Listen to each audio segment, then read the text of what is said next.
גיל אבי, אתה בחרת לבלות את המלחמה, אולי גם לפני המלחמה בשדרות, אתה תיעדת את מה שקורה בעיר הזאת כשהייתה מותקפת בקסאמים, בעיקר דרך הניידות של מגן דוד אדום. ערב טוב לך קודם כל. ערב טוב. מה עשית? בוא תספר לנו ותכף גם נראה כמה מן התצלומים שעשית. במהלך המלחמה בעצם עשיתי שני פרויקטים נפרדים בדרום, בשדרות. הראשון הוא בעצם פרויקט שתיעד את אורח חייהם של האנשים בדרום, של הנופים בדרום, של איך הדברים האלה נראים לצופה מן הצד.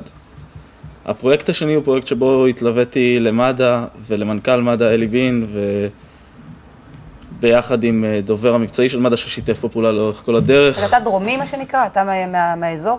אני במקור מיבנה. ומה החיים בדרום? החיים בדרום היו די ריקים. אחד הדברים שהכי זעזעו אותי זה כמובן, והכי נוגעים ללב זה הילדים. זה לראות את גני הילדים הריקים לחלוטין, שכל מה שאתה רואה בהם בדרך כלל זה מקלטים אולי באמצע הגן. זה מה שאנחנו רואים מצד שני אנחנו רואים עכשיו, כן, צילום ראינו קודם של הזקנים בשדרות רוקדים. זה מה שרציתי להראות בעצם, אני לא רציתי להתעסק בדם, כמו רוב הצילומים. הצילום הזה שלך הוא מהגבעה ששם רואים את בית חנון, נכון? כן, כן. הצילום הזה זה אחד הצילומים הכי סוריאליסטיים בסדרה הזאת. אתה רואה אנשים בשדרות יושבים אחרי צהריים ושמש כזאת יפה ומסתכלים על קסאמים יוצאים. כן, זה אחד הדברים הכי פסיכיים. כן. תגיד, ומה, איך החוויה שלך בסופו של דבר? זאת אומרת, יש משהו בלצלם שאתה מרגיש שאתה תמיד מאחורי העדשה, אתה לא באמת חווה את הדברים, אלא אתה רק מתעד אותם. וכך הרגשת מנותק, או שבאמת באיזשהו שלב הרגשת גם בעצמך את הפחד? בדרך כלל, מה שאת אומרת הוא מאוד מאוד נכון, בטח אני בא מתחום הפרסום, אני צלם פרסום, לא צלם עיתונות במקצועי, אבל במקרה הזה לא.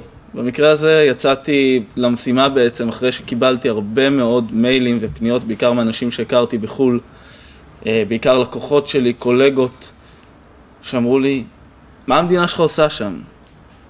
למה אתם עושים דבר כזה? והחלטתי שאני חייב להראות למה, ומה בדיוק אנחנו עושים.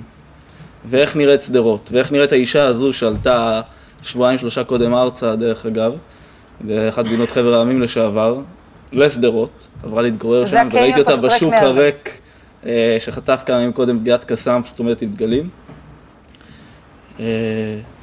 בוא תכניס אותנו לסיפור הצילומים שלך, ותספר לנו גם קצת על הצילומים ממש דרך מד"א, דרך מגן דוד אדום. דרך מגן דוד אדום. מגן דוד אדום זה אחד הדברים שהכי עניינו אותי להתעסק בהם, כי כשהגעתי לדרום, ראיתי כל מיני אנשים נורא מוזרים, שמסתובבים להם בין הטילים, יותר מוזרים ממני אפילו, בבגדים לבנים ושכפצים, והולכים ומצילים חיים של אנשים שהם בכלל לא מכירים. וראיתי שם מתנדבים ממדינות, מפולין ועד קנדה, וראיתי שם עובדים מבוגרים שעזבו את הבתים ואת הילדים, ובאו לשם כדי להציל חיים. וזה מוזר בעיניך? זה לא מובן מאליו בעיניי, לא מובן מאליו זה לרוב בטוח. הציבור, ורציתי להעלות את זה לתודעה, שהדבר הזה הוא לא מובן מאליו. להעלות את התודעה היכן? בקרב תושבי תל אביב, בקרב תושבי ניו יורק, בבואנוס איירס, איפה אתה רוצה להעלות את זה לתודעה? הרי לבגדד לא תצטרך להגיע עם זה. נכון.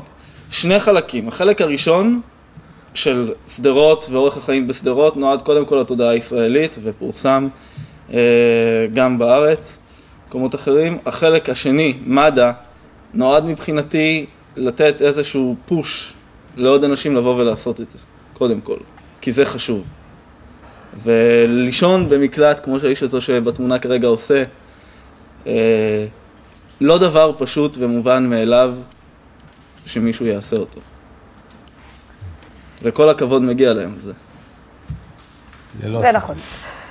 גיא לוי, תודה רבה. גיל לוי, תודה רבה שהגעת לכאן ואחלה תמונות. תודה רבה.